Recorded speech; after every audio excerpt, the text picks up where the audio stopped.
Hi, my name is Megan Demmel, and my favorite movie is The Lion King. Hi, my name is Sofia Guerrero, and my favorite movie is Descendants. Hi, my name is Lauren Iacovino, and my favorite movie is 101 Dalmatians. My name is Eddie Velasquez, and my favorite movie is Dude, Where's My Car? Hi, my name is Lillian Galuba, and my favorite movie is Coraline. Hello, everyone. Welcome to my podcast where I ask questions about, I answer questions about, and generally vibe about movies. Hi. Hello, and welcome to my second episode of my movie podcast. All right, so I think I'm going to continue with that theme that I kind of set up in the last episode, kind of answering or thinking about and talking about big questions about movies. So the question that I kind of thought up today is, what causes emotion in movies? What can make a movie impact you and cause emotion? So many different movies can touch you in many different ways. You can probably think right away of your favorite movie. It's no one else's favorite movie, and it's your favorite movie because it meant something to you, and it meant something to your real life. And you can think of any movie's impact on you after watching them. Some movies might be really hard for you to watch just because, maybe they just deal with tough things that are hard for you to revisit or see again in media. And movies are able to be very personal when they want to be. And I think that's pretty cool and amazing. So like I said in the last video, I feel like music is a really big part of relating a movie to your life and making you feel something. And I think that works with this question as well. Music really has the ability to force emotions out. It can cause all kinds of feelings. Music can be so many different things. It can cause excitement, fear, sadness. It can bring memories back from your real own life. And music can relate to your life more than anything that you could actually physically see on screen, I think. And I think it's just more powerful.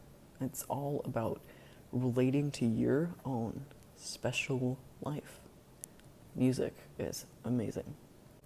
You could probably think of your favorite songs or soundtracks or just sounds from movies.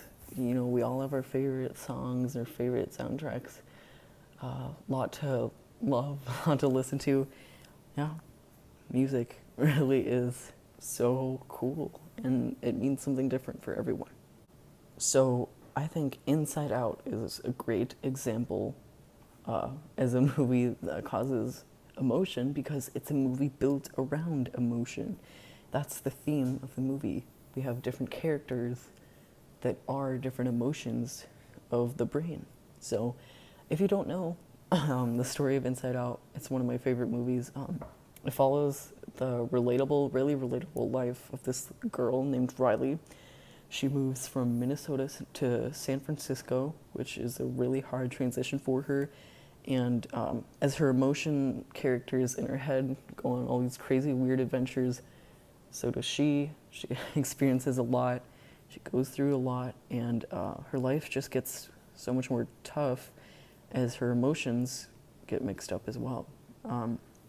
It's a really sad movie. It'll probably make you cry, at least the first time you see it.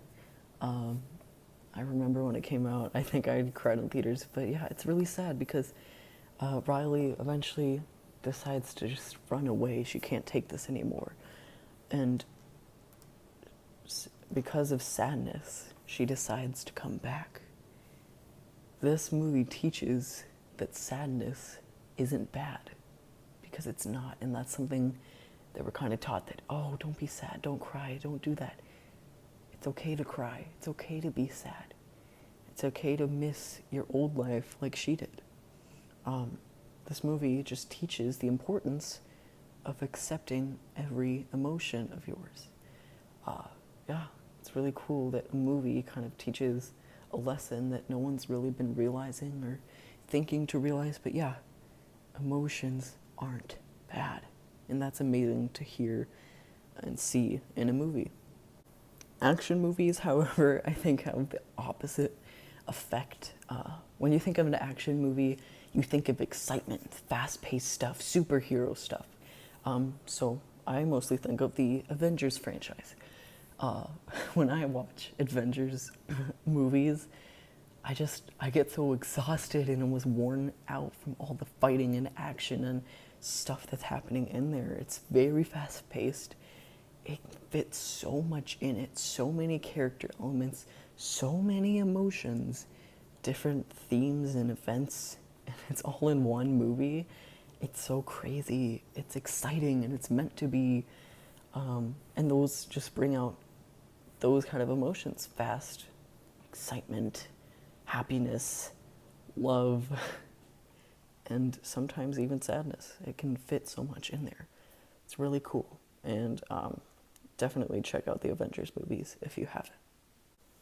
So there are also a lot of movies that deal with society and societal topics, and most of them are kind of built around that or have elements of that, especially nowadays. You see that more. Yeah, I like to think of Zootopia as a great example. A lot of kids' movies have a lot of kind of societal messages hidden in them, which I think is really cool. But the main movie I think of is actually The Dark Knight. And if you haven't seen it, or any of the Christopher Nolan Batman movies, you should definitely watch it. When most people think of The Dark Knight, they're probably thinking of Batman and superhero flying through the air, fighting people. Well, I guess not really flying, but you know, this isn't really a superhero movie, or to me, it doesn't really feel like a superhero movie. I feel like it's just, I don't know, I don't really like it being labeled as that. It's more of an almost just dark, almost horror kind of crime movie, I'd say. The main antagonist, the Joker, in this movie, he's just so powerful, and he's just doing all these horrible things to this town in Gotham City. He's trying to send this message, just like someone could do in real life. In the movie, the characters try to send a message to the city of Gotham that it's letting this craziness into the world and no one knows how to stop it, and it's all people's fault. And that's really affecting. And this movie really affects people, I feel like. After you watch it, you're kind of not really the same. It's just so mind-blowing and scary and impactful towards you. You don't want to be in these situations. Yeah, there's even like a scene where the Joker puts the citizens of Gotham on a boat, or they think they're going on there just for fun, but he reveals that they're on a boat and they're next to another boat filled with prisoners, and each boat has the controls to a bomb to blow up the other boat, and if they don't blow up the other boat, they'll both blow up. So you're just left with that situation. Do I do a bad thing and save myself, or do I not, and not save both of us? You know, it's kind of just, it's these horrible situations that really freak you out. Just a lot of worry and fear. So, yeah, definitely recommend The Dark Knight. Also, things like mobs in movies. You see mobs in movies more, or just brutal violence and controversial topics in movies nowadays more. That can be really affecting to you and can cause a lot of emotion as well. Just a lot of just recent meaningful stuff, impactful stuff that relates to real life and real situations right now. It's really cool how a movie can bring that all out. So, yeah. Again, it's just all about you, your favorite movie, and what impacts you, it's going to be different for someone else, for everyone else. Everyone is different. So the things I mentioned might not be the same for you. Yeah, life is just tough, and it's amazing to see some of these things that you experience or go through projected on a screen, and that to see that it matches your life. I just find that so comforting, that it makes me feel like I'm not the only one who's having any of these problems that characters have in these movies. I don't know, it's really cool how they can do that. So I think I'm just going to list some more examples of other movies that I think are really built around specific emotions. I think Up, the Pixar movie Up, is one of my favorite movies, and I think it's really built around sadness and grief and loss.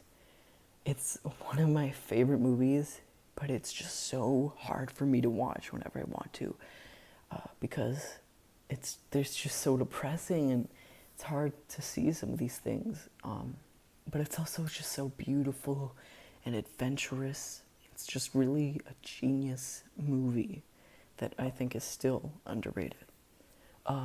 The movie It, or Stephen King's book It, or the new movies, the old one, it's all built around fear, and that's really cool to see a horror movie built around fear itself, and that's really cool. I kind of talked about that in my last episode too.